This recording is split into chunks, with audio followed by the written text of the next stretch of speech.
So yeah, I just think that a lot of people don't get that logic. And then once they start pivoting, all of a sudden they're like, I totally get it. I own my zip code. If you're looking for my service in this zip code, these 5 zip codes, this county, I am number one. I'm organic. I'm pay-per-click. I'm everything.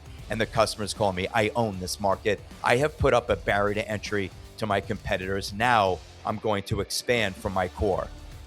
This is the Entrepreneurs United podcast with your hosts, John St. Pierre and Rich Hoffman. Hey, entrepreneurs, we're here today with Cliff Nonnenmacher, who owns Franocity. I would love to know right off the bat, Cliff, why did you name it Franocity? We've been in franchising quite a while, and we were trying to figure out how to grow brands. So we looked at the word velocity, right? The speed at which you develop. Franchising, velocity, put it together, and we came up with Franocity. First person ever asked that. Okay. And what do you know about velocity when it comes to franchising that others don't, on why they work with you? Yeah, a lot of people don't know how to develop a brand, right? So we teach people our core competency is helping people find the brand to acquire. And we don't want them looking at brands that don't have any liquidity, right? The exits, everything. So we want people to be able to look at brands that actually they could scale, they could grow, they could exit. And you're only going to do that with a healthy franchise system that actually has a franchise development department. There's interest, there's liquidity, there is buy and sell, not just buy, right? Not just a good look at Dickey's Barbecue, really good at selling, really good at bringing people in, terrible at actually developing the brand, terrible at giving people an exit, and tremendous failure rate. So you look at different brands and how they behave. So that's how we put those two together. But again, our core is helping small business owners or investors identify franchise opportunities to acquire. Cliff, I love one of your headlines on your LinkedIn profile, which is helping entrepreneurs build empires, one franchise at a time. That's right. And I've heard the stories of, professional athletes, right, that own X amount of Five Guys and X amount of this franchise, X amount of that franchise. Is that where you specialize, is helping entrepreneurs that want to have kind of these variety of franchise businesses under their holding company, where they invest in buying these different franchises, don't run them, they buy and invest these franchise companies and diversify their portfolio that way? Or do you specialize in going in one franchise system and going deep? Or do you franchise in getting a business and learning how to franchise it? Like, where's your specialty specifically? That's great. Great question. I believe in going a mile deep and an inch wide. So I believe in grabbing a brand, falling in love with that brand, scaling that brand, creating the empire within that brand. But if you go back to your initial cost basis, it wasn't 5 million, right? It wasn't like this massive insurmountable deal where only the 1% can do. It's a deal that was like, look, I started with one. I just interviewed the guy the other day. I started with one mobile dog grooming van, right? One. Total investment leased, 150. He now has 15 vans. He's netting 75 grand per van per year. And it's like, you did that over time, just crawl, walk, run, scale. And he figured out, do I like mobile dog grooming? Yes. Great. You check that box. Is this something you want to go all in on? Yes. I think that I could scale 5-10 of these things across 2-3 states and create wealth through mobile dog grooming. And he did. And he killed it. And he just liquidated all of them and created a franchise concept out of it. And now he's expanding the brand across the United States. So I do like that. I think a lot of people believe that I need to buy something. I need to offer it to 3 counties, and they believe in going a mile wide and an inch deep. And I go the opposite way. Completely disagree with that logic. And I think if you're a vehicle-based business and you're fleet-based and you're doing logistics and routing, why would you want to cover 3, 4, 5 counties or a state when you could, again, go a mile deep and an inch wide and be really operationally efficient, way more profitable, limit the windshield time, and make way more money? Why are so many other people going a mile wide and an inch deep? What do they see as the advantage to that? And what exactly is your counter strategy? I call that broad ignorance, narrow intelligence, right? So most people are broadly ignorant. They're narrowly intelligent. They know something, or they feel logically, look at the 3 of us. Doesn't it make sense to say we're going to start a business and we're going to advertise across 3 counties to put belt and suspenders on our success. Like in theory, this makes total sense until one of you say, you need to be here at 9 a.m. and you need to be all the way over there, right, at 3 p.m. And that doesn't make any sense. So what does it force you to do?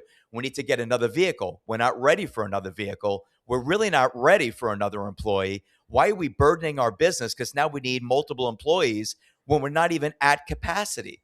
Why not get the vehicle at capacity to then scale it? So I just go, and guys, I don't say broad ignorance as a derogatory term. Ignorance just means uninformed, right? Uneducated. It's not like a bad word or anything. So I just think that most people they're broadly ignorant, narrowly intelligent. They know where they're coming from. They need to understand like how to actually scale a business and to create wealth through small business, through franchising, etc. So yeah, I just think that a lot of people don't get that logic. And then once they start pivoting, all of a sudden they're like, I totally get it. I own my zip code. If you're looking for my service in this zip code, these 5 zip codes, this county, I am number one. I'm organic. I'm pay-per-click. I'm everything. And the customers call me. I own this market. I have put up a barrier to entry to my competitors. Now I'm going to expand from my core. All right, Cliff, there's so much there. I love this. So I want to go back to the example of the dog groomer. This is somebody who had an idea, started a business in a very small town, city, zip code, whatever, was successful, expanded smartly and correctly in order to scale the business to go own every zip code they were then going into, and then said, you know what? This is franchisable. I'm going to make this into a franchise. Is that kind of the core of where you work with individuals, is helping them slowly scale a really good concept and then turn it into a franchise-based system? Is that correct? No, secondary. So that's the secondary service. The core competency of what we do, someone is listening right now. They have a 2-hour commute each way. They're miserable and they're underpaid and they hate their boss who's 20 years younger than they are and knows 1/3 of what they know. That person listening, I need this guy, Cliff. I want to speak to him. I want to buy a franchise. I want to create wealth. I want to get out of corporate America. I want to be in control of my income, my time, my retirement. I want to be more in control of things. What's out there? What's a good fit for me? What's asymmetrical, which is my specialty, asymmetrical investments, right? Yep. Something really low investments, something with a short ramp to break even. The secondary service that we would provide is someone listening says, I have a great idea. I'm doing wonderful. I have excellent unit economics. I'm running a 7-figure business with a 25% net to the bottom line. I should franchise my concept. Who do I talk to about that? That would be us as well. Okay. Got it. Is there a third element to that, which is investors who are like, hey, I don't want a job. I don't want to work at a franchise, but I want to own a bunch of them. Is that a category at all? Or that would be category 1, helping you identify a brand to buy and scale. Okay. Category 2 would be the franchise. Maybe I wasn't clear there. I understand level 1, which is I want to get out of corporate America. I want to go own my own business, work for myself, and build myself wealth this way. It's kind of the way I view that one. Which is essentially franchise ownership. Correct. Mm-hmm. Yep. And level 2, franchisor ownership.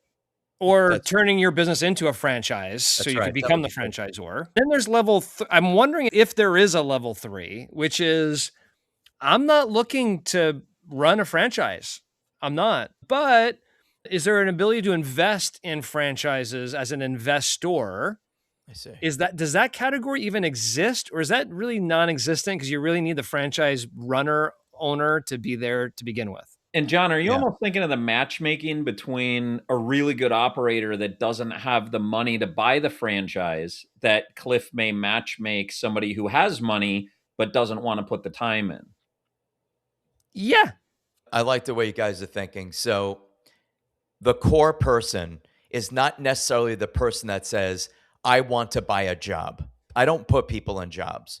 We're putting people, let's call this person listening a displaced executive, right? Replaced by AI or about to be replaced by AI. Ton of skills, P&L responsibility, high net worth, let's just call it $1 million net worth, maybe liquid for 200,000. I have the ability at this phase of my life to do something. I could leave, right? Kids are out, whatever. So it's, what do you want to do? I want to replace my income. What were you making? I was making 250. All right, so let's look at a business that we know realistically can replace, meet, and exceed the income that you're accustomed to. Wonderful. Now, that next phone call, look, I don't want to do the work. I've always wanted to own a roofing. I use roofing because who wants to do roofing, right? I always wanted to own a roofing business because it sounds like you can make a ton of money in roofing, but I don't want to step on the roof. I don't want to swing a hammer, and I don't want to do the work.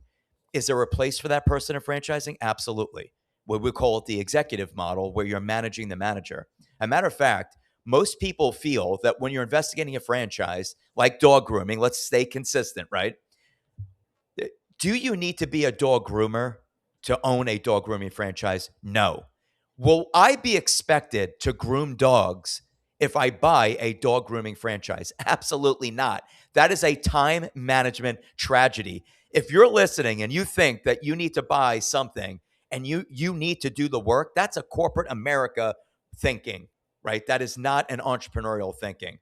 I don't want you cleaning restrooms. No one wants you grooming dogs. No one wants you cutting hair. They want you scaling the business. As a matter of fact, in 1972, Supercuts was born. All you guys know Supercuts, haircutting? Logically, what do you think they started with? Let's recruit hairstylists. Guess what the hairstylists did? They cut hair. And guess what they continued to do when they bought a Supercuts? They continued to cut hair. Guess how many locations they owned after 20 years? One. So guess what Supercuts did? Enough. No more hairstylists. We want entrepreneurs. We want business owners. Guess what the average owner number of units they own at Supercuts today? 5. The average owner today at Supercuts, if you bump shoulders in a trade show with a Supercuts convention, you're literally going, you own 5? It's like, how'd you know? Because the average person owns 5 locations in that system. They got away from people who like cutting hair, like grooming dogs, like swinging a hammer. And they said, let's look for people who want to scale a business and retire uncompromised and have an exit at some point in the future, or a legacy to the children and grandchildren, which is becoming very popular as we age. Look at Gen X. I'm 54, right? We used to call baby boomers 54. Like Gen X is now in their 50s, right? Gen X is entering 60. Cliff, I'm curious, if I went to the franchise convention, not the Supercuts franchise convention, but the franchise convention, and I asked the average franchisee there, how many do you own? What do you think the answer would be across the entire industry at that trade show? Yeah, if you went to a trade show, a trade show of brands, it depends on what trade show. They're somewhat embryonic, those brands, which is why they're doing a trade show. They're trying to play in traffic and trying to get their brand out there. Okay, so maybe the wrong answer. Brands. Of all the franchise owners across the country, what's the average number of franchises they own? And you're guessing here. It's a good question, but I would say 2. Yeah, I would probably say like 1.1 Like, that's I was 1.5. I don't know, Rich, what you would think, but my guess I would was be thinking very low. at IFA, International Franchise Association, if you asked all the franchisors how many units per franchise owner, I'm guessing 1.4 would be my guess. So we're somewhere between. I'd be shocked if it was over 2. No, it's definitely not over 2. Yeah. Where I'd like to go with that, though, is what is the difference in your experience between the franchise owner that owns 1.4 or 1 and the franchise owner that owns 5? Yeah, what do they do differently right out of the gate or in the first couple of years? Because that's the difference between getting a job, in my view, and building an empire. You nailed it. You 100% nailed it. And the answer to the question is simple. When you bought that franchise, did you actually groom dogs? Yes, I did it for the first year. That's the problem. You actually did it and you never got out of that Mercedes Sprinter. 5-10 years later, you're still doing this shit. You're still grooming dogs. Like, you never should have started to begin with. You didn't build a plan with the end in mind? You were supposed to buy that brand, hire your groomer, and start scaling it. You never did that. You never exited the brand. Now, on top of that, I want to layer decades of ridiculous advice from our parents and grandparents who said this: if you want something done right, you have to do it yourself. It is the most suppressing advice you could give another human being, and all you're doing is keeping them poor or marginal at best. They're not going to be exceptional ever. It's impossible. It's impossibly exceptional when you're running around being like, no one can do it better than me. Okay, great. You'll now own one location in perpetuity. Good for you. Your retirement will suck. Your life will suck. Your kids still have student loans. Everything just sucks. And that's the reality of it. There's a book written on this whole topic by Michael Gerber, The E-Myth. And then he wrote it again, The E-Myth Revisited, right? Most people believe, and remember, most people are coming from corporate America. In corporate America, you got to be willing to pick up that garbage if you see it. You have to be willing to clean the restroom. You have to be a team player. You got to be willing to do this. You got to be willing to do that. It's no, I'm going to remain laser focused on the mission. The mission isn't me doing the work.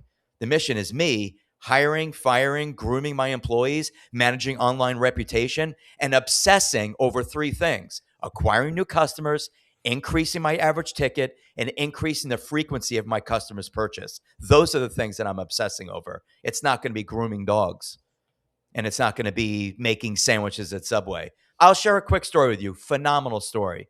To one of my clients, two-time national pool champion. He 17 years of repairing appliances. This is an anecdotal story to your question.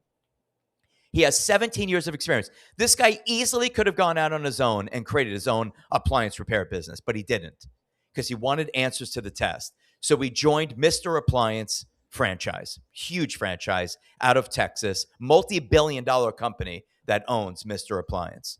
So they say to him in the sales process, our issue with you is the fact that you actually repair appliances. Where all these other prospects, they don't repair appliances. One's from the GE LED division, one is a displaced executive from Morgan Stanley, and so on. And he's like, wow, I thought you would have loved the fact that I repair, but we don't want you driving the van. We do not want you doing appliances any longer. Gets married, gets a house, young guy, buys the franchise. What does he do? Drives the van, fixes appliances. He's about to lose his house. He's about to lose his new wife. His life is crumbling around him. Goes back to the franchisor and says, what do I do? I'm failing. I'm about to lose it all. They go, Rob, we're going to tell you the same thing we've been telling you every time we see you. Stop driving the van and start building your team. This is a 1 degree change. One. This guy goes back home, hires someone to drive the van. Today, true story, all recorded, by the way, on my pod. Today, he is the number one franchisee in the system. He's doing over $5 million a year with, I think, 5 territories in Michigan. What is the answer to your question? That is the answer. You have to, folks, you have to work on your business, not in your business. And they are very different. Words matter. You got to work on it, not in it. And that is the difference between the 1.4 comment and I own 10.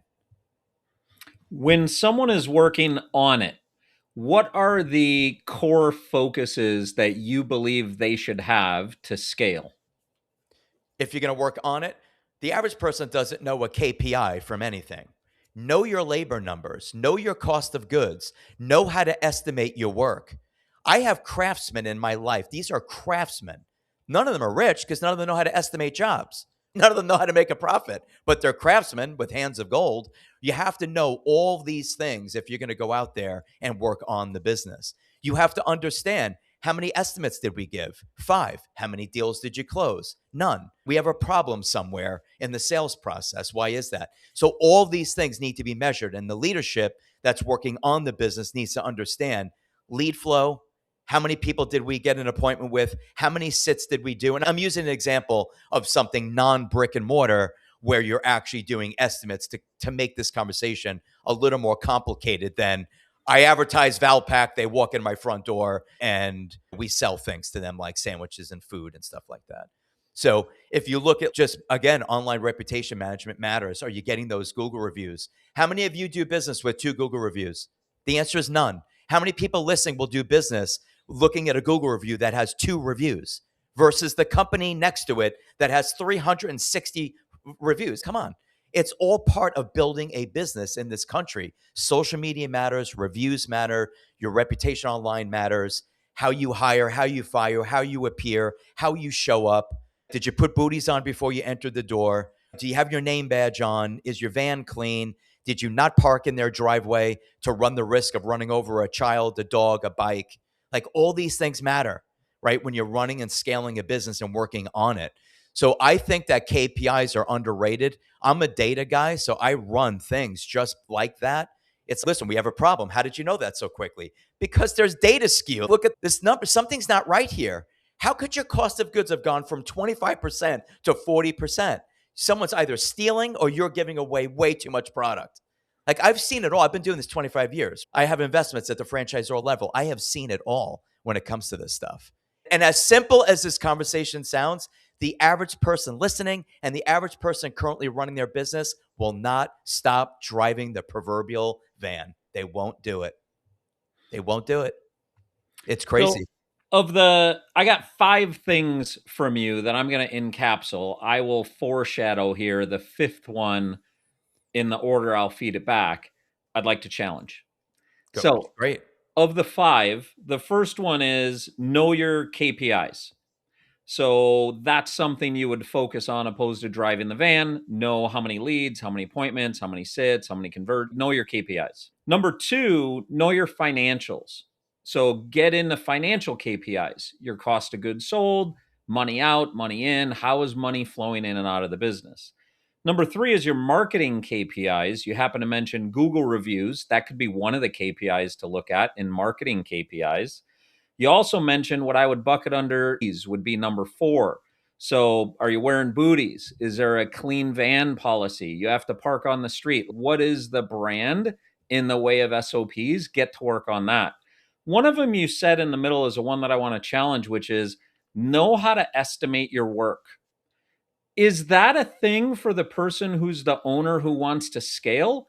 Or is that a thing for the employee of the business to know how to estimate the work? So the franchisor owns the business. They need to know where are the curbs, right? So where are the curbs on estimating? For example, I owned a business in Maryland. I live in Florida. Business was in Maryland. We specialized on water, fire, mold, and biohazard.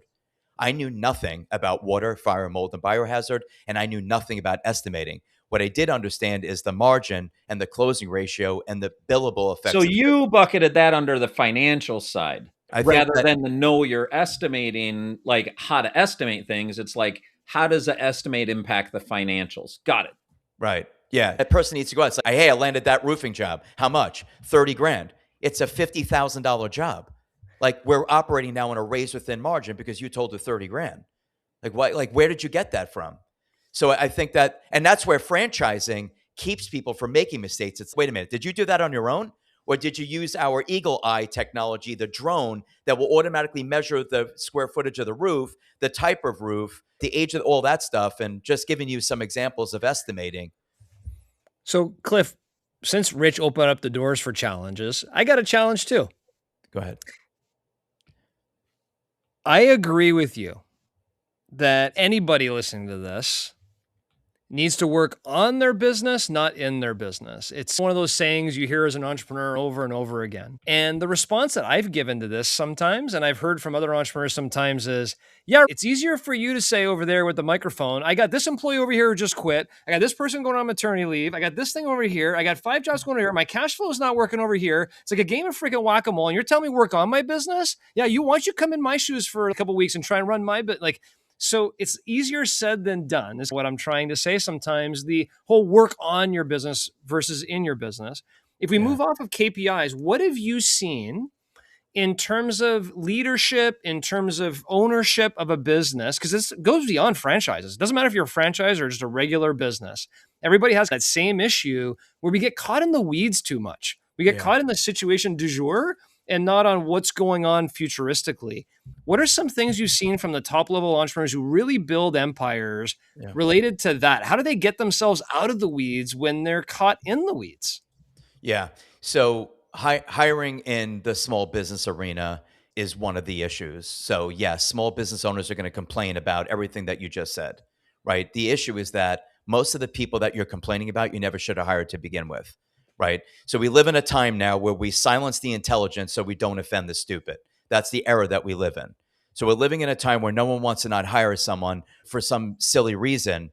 And the other thing about small business owners is you literally just hired that person who is not qualified so that you don't have to do it, so that you don't have to go in tonight, so that you don't have to close. But they're not a cultural fit. It's pay me now or pay me later. You will deal with that problem later. that person's unprofessional. They will not show up on time. They're not going to close out the store properly. They're not going to engage with the customers properly. I think that we live in a time now where there is no more leadership. I think most leadership is weak. It's not taught. A lot of these small business owners have no experience managing people. And one of the things that I subscribe to, and I've been doing this for decades, it came from Jack Welch's book, Winning. He said, the number one question asked of me is, how do you hire people? And he said, it's simple. It's the 4E1P principle. Share it with me.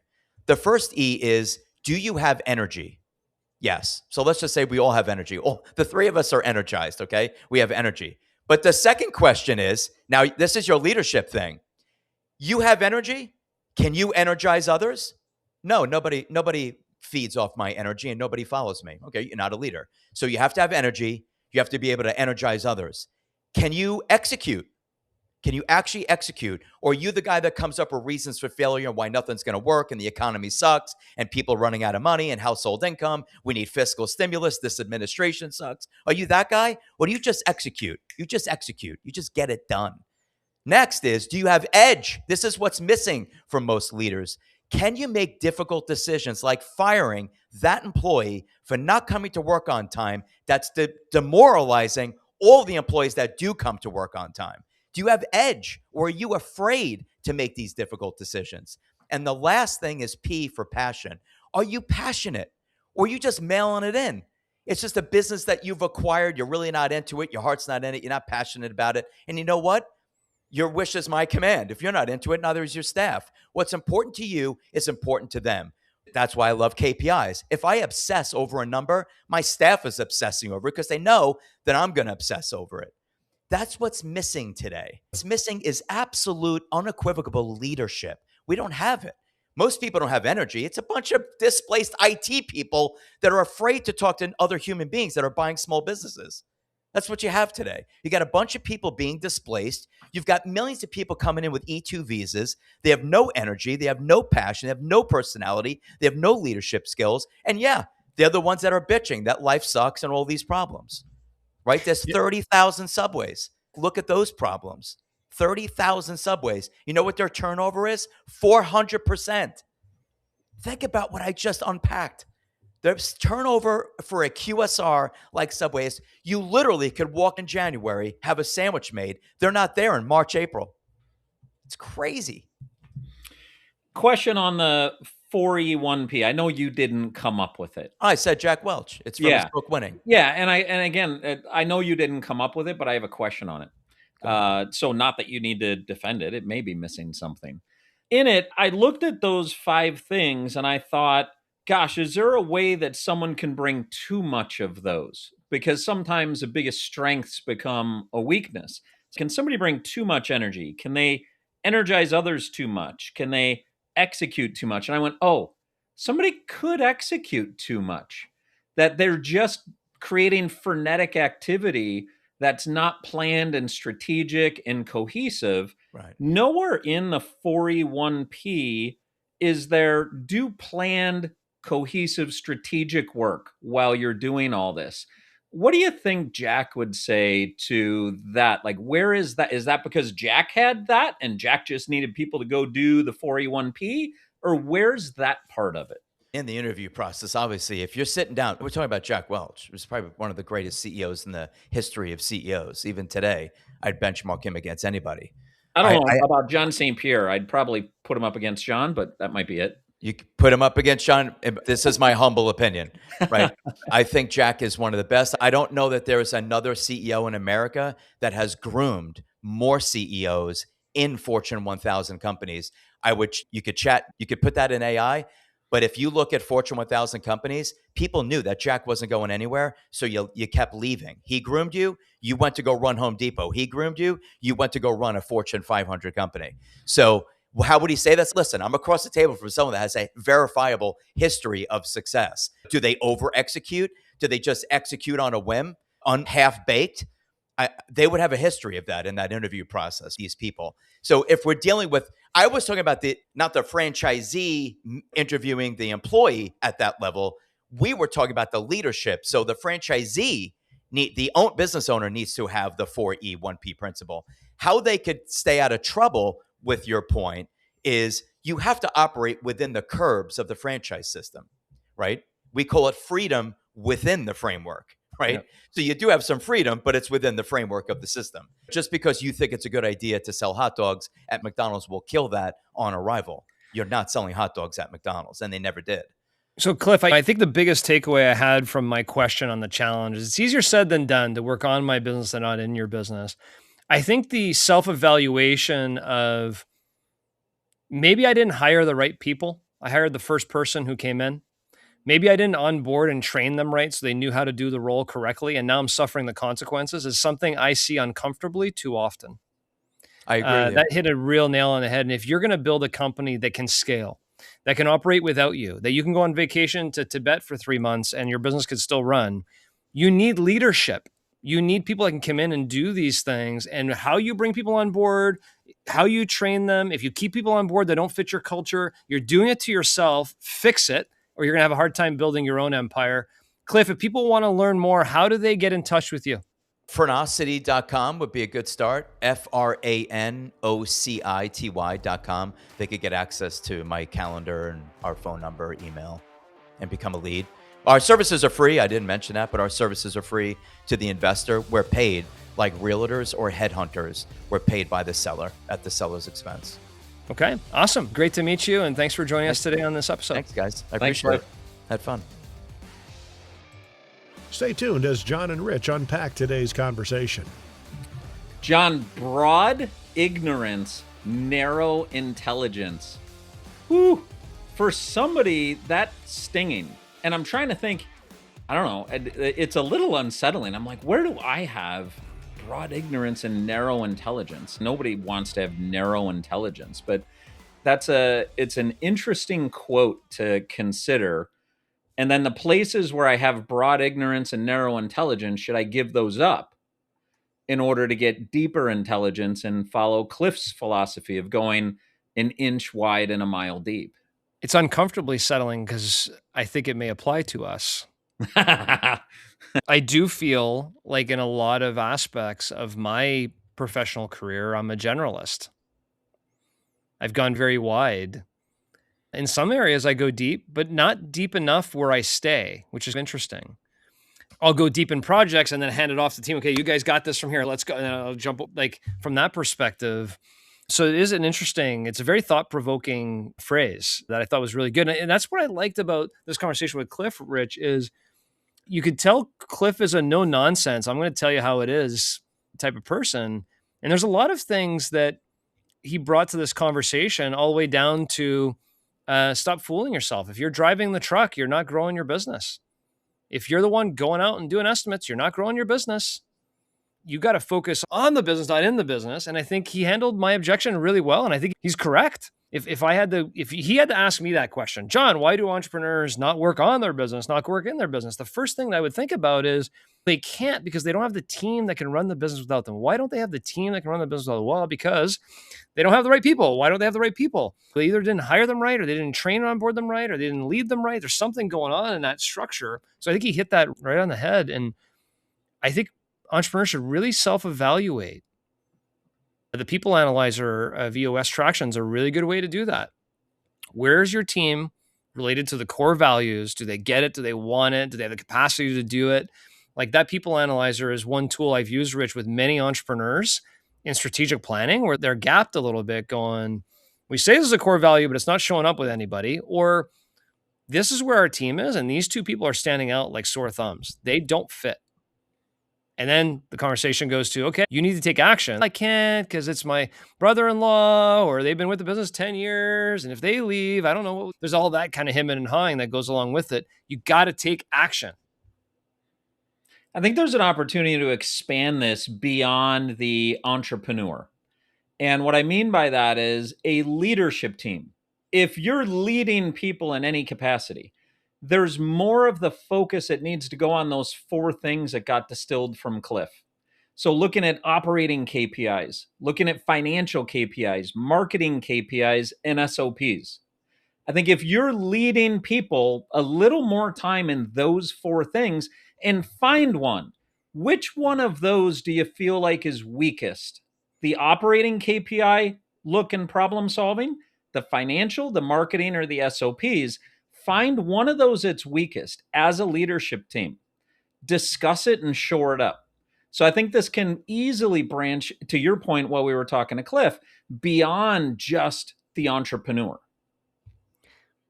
Love that. And I really didn't know the 4 E's and P. I don't know if you had ever heard that one before. I had not. And I missed where you were going when you had a challenge for Jack Welch in terms of one of these. I thought the challenge was, so to repeat them again, it was the 4 E's are energy, the ability to energize others, execute, edge, and then the P was passion. That's what you should be looking for in people you bring onto your business. The one I thought you were going to challenge was edge. That you could have too much edge. I agree with that too. I stopped dead on execute, and I didn't actually even continue questioning because I was like, oh, you can't over execute and just go do too much stuff that isn't cohesive with the business plan. Yeah, but I agree on edge. Tell me more about your thoughts on edge. Where have you seen too much edge, and what's the impact? I want to comment first on the execute comment. Okay. If you have somebody that can execute, I agree they could over execute, but that becomes your fault as a leader, owner, whatever, not guiding them to, but you want people that can execute. 9 out of 10 people listening to this would be like, please give me more people that can execute. Like, please. Yeah. Like, that's a big thing. So I don't know that too many entrepreneurs would be concerned about, oh, I have somebody who just executes too much. I don't want that. I'll agree with you on that. Of the problems the average entrepreneur has, is it too much execution or too little? I think 95% would say too little. That's Agreed. Right. That being said, you do have mavericks that over execute, but man, they have way too much edge. And my component to that, Rich, bring it to myself. I'll never forget sitting in Eric Debley's office at Handyman Online. We had just got massively venture funded the year and a half before that. We're supposed to get another round. It's not coming in. The business is cash strapped. And I was the vice president of sales. And I was opening up all these offices and whatever. And I thought, hey, I know this company's like maybe struggling a little bit, but I'm running the sales here. I got this. And he brought me into the office. We weren't getting another round of funding. It's just like it was tough .com crash time. And he said, John, we have to let you go. And I was like, what? What are you talking about? And I still believe to this day, and I think when I spoke to him, it was all about the economics of, hey, we didn't get the round, we had to downsize, we had to make some changes in the business, and they want to go in a different direction, which is fine. But he left me with a piece of advice. He said, John, here's one piece of advice you should take forward. In almost every meeting and in a lot of situations, you don't realize the ripple effect you have by your edge. He didn't use the word edge, but by just, you go over the top. And it's like the ripple effect is through everybody. It's like a rock dropping in the water and just ripple. Like you affect everybody because your edge is just, it's too much. Like you need to calm down a little bit. And I'll never forgot that. And I took that the rest of my career to be like, I'm going to roll my tongue 7 times. If I don't need to say something, I'm not going to. And I pivoted because I was bringing too much edge to the point where people were annoyed. They're kind of like, you know what? Yeah, maybe he's good at what he does, but we don't need that around here right now. This is just not what we need. So that was an example of a time in my life where I was bringing way too much edge because I had a lot of passion. I had a lot of execute. I had all that stuff, but I had too much edge. And that I lost my role because of it. Funny enough, what you made me remember is in our podcast with Rich Wilson, where he said a moment like your Eric Debley moment was one that he had with Charlie. And he was told, hey, you get results, but your people think you're a prick. Wow, that's true. Wow, that great connection point. Too much edge. Yeah, so interesting. I wonder if there's a pattern in entrepreneurs where they can bring too much edge and then need to scale back when they're working with people, and especially in the masses. One more quote I want to drop that I just think was interesting. I'm not sure I even have any follow-on comments. I just want to re-quote what he said, is we live in a time where we silence intelligence so we don't offend the stupid. I think that's really interesting. I have been part of meetings with leadership teams where some of that happens, where to not offend people that aren't as educated in a particular area, The people who are more educated need to talk less so they don't offend the people who are less educated in that area. Now, that doesn't happen on healthy leadership teams. And that's something that I call out when and if I see it. But I think that is something that happens. Yeah, that's a great quote.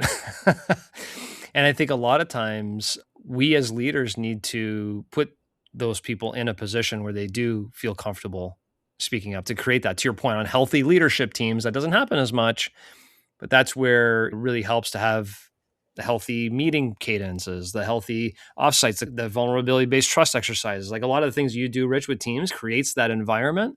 But if that environment's not letting created, people know right. they can pass, letting people know they can pass when it's come time for feedback. That is a tool that's way underutilized on leadership teams. You're forcing people at any intelligence level on every topic to try to weigh in equally.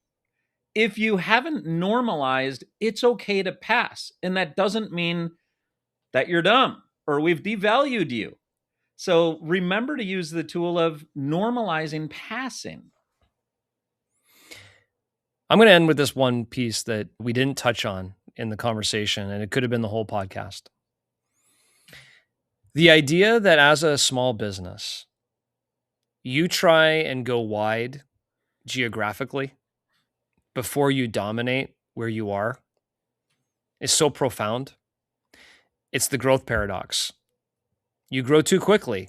And to his example, you now need 2 trucks because your geography is so spread, but you can't afford 2 trucks right now, but you have to get 2 trucks, or you need 2 employees because you need this somebody there and somebody there. But if you just started and dominated and slowly but surely expanded your domination, yes, it takes longer. It takes patient ambition to do that. You need to be patient. You have a long-term view in mind. But doing that, you'll be able to scale your business more efficiently and it'll start growing faster if you just dominate where you are first before you start growing. Way too many of us, shiny object. If I'm doing it in this area, if I had 4 more areas, I'd be able to go 5 times faster. And what you find out is, yeah, you can, but it's 10 times more expensive. And then you start losing. It's just, that whole concept is one that we probably could have spent the whole conversation talking about. So maybe a conversation for another day for you and I to dive deeper into. But great conversation here with Cliff. Yeah, speaking of dominating, if you want to keep dominating, keep showing up to the Entrepreneurs United podcast. We'll see you next week.